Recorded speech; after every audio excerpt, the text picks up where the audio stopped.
Genesis chapter 34, conclusion. An eye for an eye and a tooth for a tooth. When God speaks like that, people think God is bad, right? An eye for an eye. You're supposed to forgive, right? Jesus told us to forgive. So an eye for an eye and a tooth for a tooth is an Old Testament thing, and it's a bad thing. But it's not a bad thing. It's a gracious thing. Because in this chapter we've seen a rape for a mass murder. If it was eye for an eye, then Shechem would have been the only one to die, as the laws would later on state. But it's not an eye for an eye and a tooth for a tooth. It's a tooth for a whole mouthful of them. One eye for the eyes of everybody in the town. Now, that is a normal way how people would act those days. This was how things were done those days. So when God said an eye for an eye and a tooth for a tooth, He was actually prohibiting this kind of mass murder. He was telling him, if one raped, then that person dies, not the whole village, right? Like here. Other nations did the exact same thing. Even years later on, in the time of the Mongols, when they were ruling the world nearly, if a few people in a town stood up against them, then the Mongols would come and kill them all. If they had an eye for an eye and a tooth for a tooth, they would have just killed those who stood up against them, and not everyone. They would build pyramids out of their heads, kind of, right? If they would have an eye for an eye and a tooth for a tooth, it would have been different. And He would have been gracious. So God, when He said that, an eye for an eye and a tooth for a tooth, He was actually showing His grace, and in this evil culture that was surrounding them, and that they were still practicing themselves because everyone else around them did it. So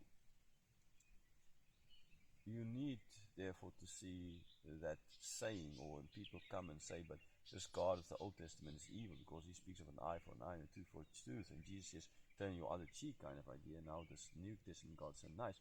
You need to see the context of the culture of the day in the Old Testament, where a rape leads to a mass murder. Okay, so there's no good in it. You still get it even today in certain cultures, this idea of blood feud.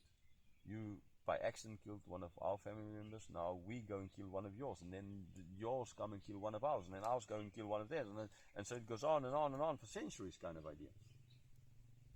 Okay, the law God is going to bring out, right? It's going to be totally different. It's a gracious law. The law is for their protection. It's not an evil thing prohibiting them from doing things they don't want or want to and can't do.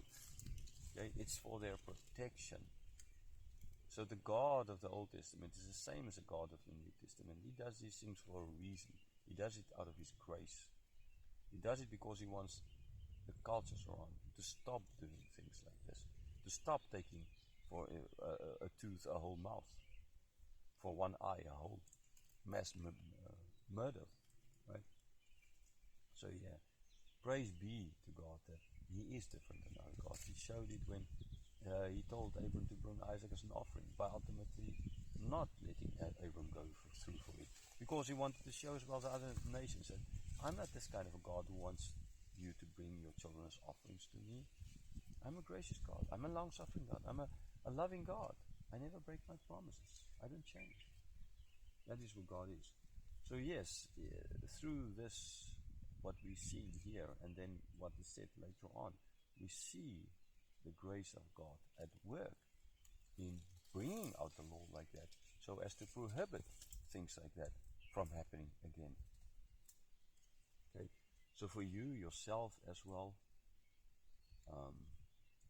if someone wrongs you, right, don't go overboard with the way you pay them back.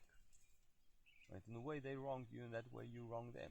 In a sense, you don't wrong them, but they need to carry consequences of how they treated you. Except, understandably, if they admit their sins and they come to you and ask for forgiveness, which they ought to do. But if they don't, then, there ought to be an eye for an eye and a tooth for a tooth. There ought to be consequences. But don't go overboard with it, because we are so prone to, like the people in the old times, to go overboard with it. To break all contact with people for sometimes the smallest little mistake.